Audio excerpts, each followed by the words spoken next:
So ayan, good morning mga katangay. So nandito naman tayo sa laot. Pangatlong palaot natin ito mga katangay.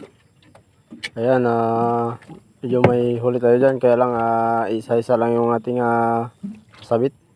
So shout out sa lahat nating followers. Kahit medyo maalon, may palaot tayo para sa ating hanap buhay. Para mayroon tayong pambiling bigas. So ayan nga pala yung ating fishing adventure. So sana marami tayong mahuli ngayong araw. Sana gabayan tayo ni Lord para kahit paano meron tayong paminta. So ganito nga pala yung sistema ng pangawil ng bisogo mga idol. Dala-dala po yan yung kawil natin. Sapagkat yung bisogo pag kumain po yan ay pag nagkataon na ratsara talaga yan. Ayan, medyo malakas yung alon ngayon mga idol kasi nga ay may bagyo. So tayo pinilit pa natin makalaot para kahit paano meron tayong mahuling isda para pagbalik natin sa baybay meron tayong pambiling bigas.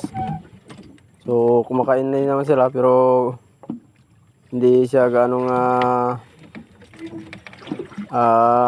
maramihan, tag-isa lang talaga. So okay na yan kasi kahit pa isa-isa sana meron din tayong mahuling marami. So thank you Lord sa blessing kahit paano ay meron tayong mahuli.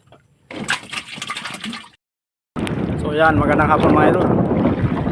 So pauwi na tayo. Ito yung pangatlong laot natin talagang yan, nagkarakot yung mga.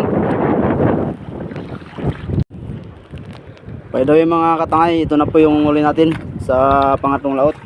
Yan, medyo may blessing tayo. So salamat sa Panginoon dahil medyo malalaki-laki ngayon. Di katulad kahapon na maraming maliliit, ngayon karamihan malaki. Yan o. So tingnan nyo naman yung panahon. Yung alon talagang puting-puti. Yan o. May mga na. So yun lang guys. Thank you for watching. Sana suportahan nyo yung aking vlog.